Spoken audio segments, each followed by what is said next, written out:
Hello everyone, today we're going for a little cruise in the Volvo to talk about a subject I've been needing to talk about for a long time.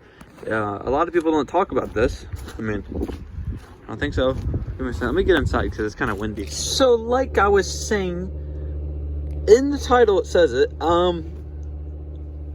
are Japanese cars worth it? And are European cars the new cool? Because the reason I bought this Volvo, to be honest with you guys, is because it was cheap. Which, it's a nice car. And I gotta make this clear, for someone who am not really looking for a performance car like I did before. The Camry wasn't really much of a performance car, but I wanted something that was crazy. But I didn't want all the takebacks of having a performance car, which means, loud exhaust and, the suspension's very stiff and stuff like that.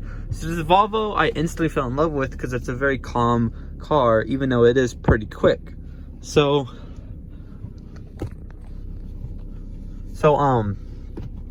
I think let's get on a drive because I'm gonna talk about this stuff a little bit later. So like I was saying, guys, nowadays I see a lot of my friends buying GTIs, buying Volkswagens in general because they're relatively pretty cheap nowadays, and you can pretty much pick up a nice German, European, Swedish, any car that has a turbocharger for dirt cheap.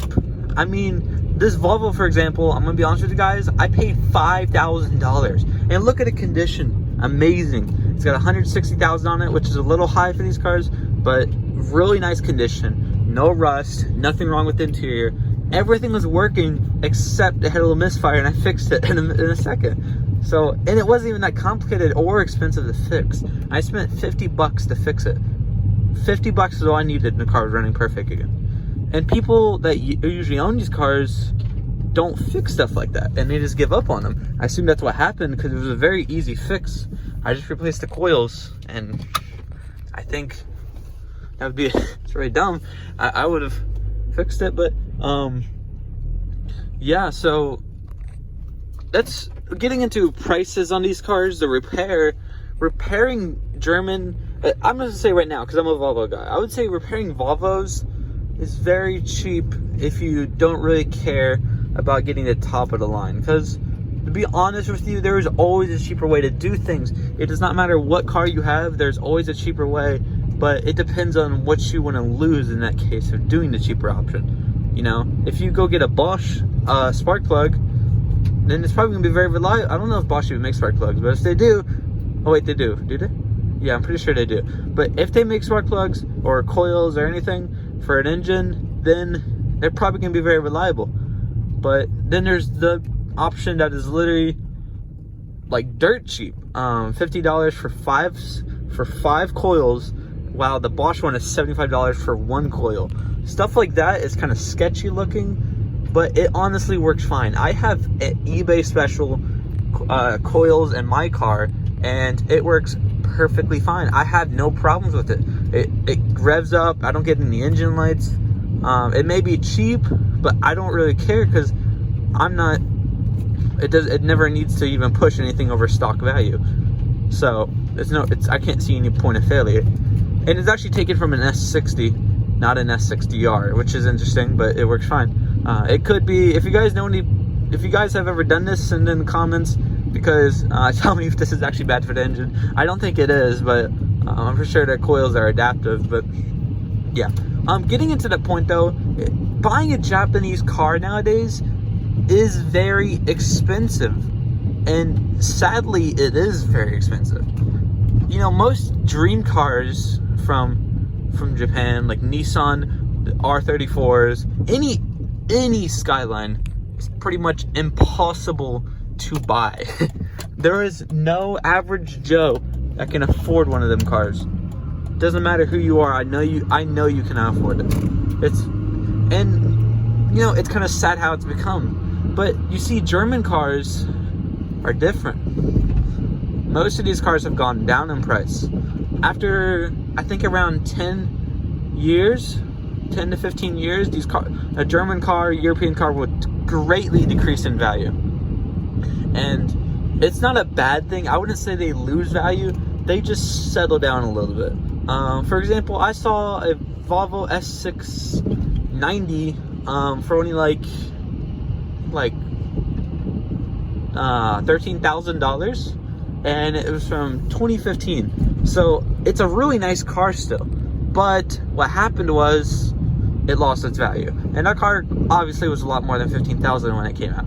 So yeah, and the Volvo, for example, same case, $5,000. S60Rs don't go as much as they used to, and they probably will never be able to reach that amount. And catching on to that value, you can't flip a car to make money.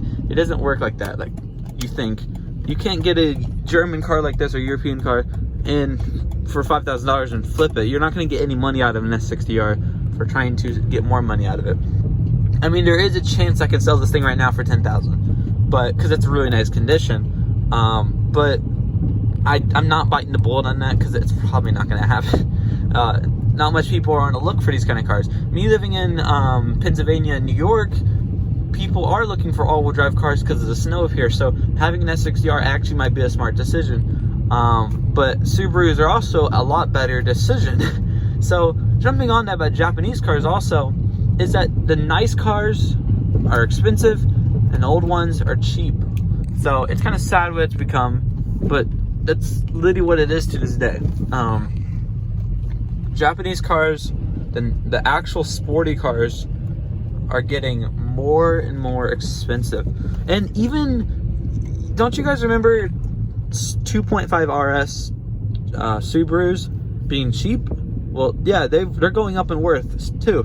The base model, the 2.5 RS, it's going up just because it has a boxer engine, and people are finding out that they can put a turbo on them and get the same performance as like a WRX or anything just by modifying, building the engine. So I mean, you can do that with any car, but people nowadays, instead of looking at a car and like, okay, that car already is turbocharged, it already makes a lot of power, it's probably a good purchase, they're now looking at it as, hey, that car has the potential to be powerful, and I don't care how much money it costs because I really like the car. Stuff like that motive is a thing that's kind of killing how the car market is for Japanese cars, because everyone is thinking over what it's worth and what it is, what it is when you buy it, and thinking at what it could be. So this is how it is. And people are now more likely to build the engines and just modify them because they think they're pointing out, over just buying the car already pre-built. There is, to be honest with you, there's a bunch of racers out there that just buy G35s and hammer them. But when in the world was a G35 $7,000? I know they're not that expensive right now. I know you guys can probably in your area find one for like $1,200, $1,500, but I've seen a lot of them go for a high price, and it's just not worth it. It doesn't. You can do any modification to the thing except for turboing, and the thing is not worth how much money they're asking. $7,000. I saw one. $5,000. They're not worth it. It's a V6. It makes good power, but there's really nothing interesting about it. And that's the sad news. Is that's how the price market has come. These boys are picking up these cars, modifying them, and then thinking they're worth more. And they're not. They're not worth anything. And that's just how it's become. And Volvos, not Volvo, Germany, like German cars, European cars have changed. They're not really like that. They're more of just like, nobody buys these cars. Which is sad, because well, actually, it's not that sad. I kind of like having this car and not much people are driving it. And to be honest with you, I think a big thing that people are scared of, especially the boys that like Japanese cars, is that they're scared of European cars. Volkswagens are different. Them cars are always riced out. It does not count. But like, people are usually scared of like Mercedes and Volvo and BMW. I know a lot of guys like BMWs, so you're different, but I bet you're scared of having to spend how much money it costs to own these cars. And to be honest with you, it's not that much. Don't get scared by these numbers. And it's all about maintenance and taking care of the car when it comes down to it. You literally just have to take care of the car. It's that simple.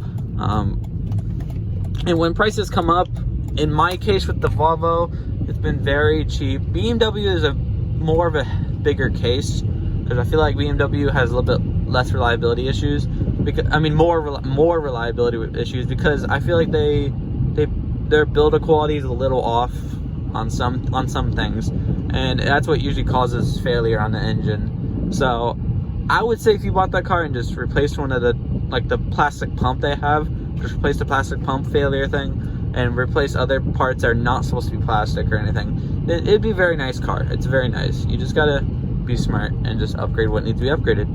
And look at this. This Volvo is a 5-cylinder turbo. Okay, it makes 300 horsepower. It's all-wheel drive, and the tuning capabilities are very good. This car can easily handle 450 not easily, I would say it can handle 450 horsepower on the stock engine, if you do everything correctly. And it can go upwards of 500 plus horsepower with just easily shimming or sleeving the block, which is a lot of work, but when you get down to it, it really isn't that much work. You just do that, and yeah, and the stock turbo has plenty of headroom to be able to reach that kind of amount.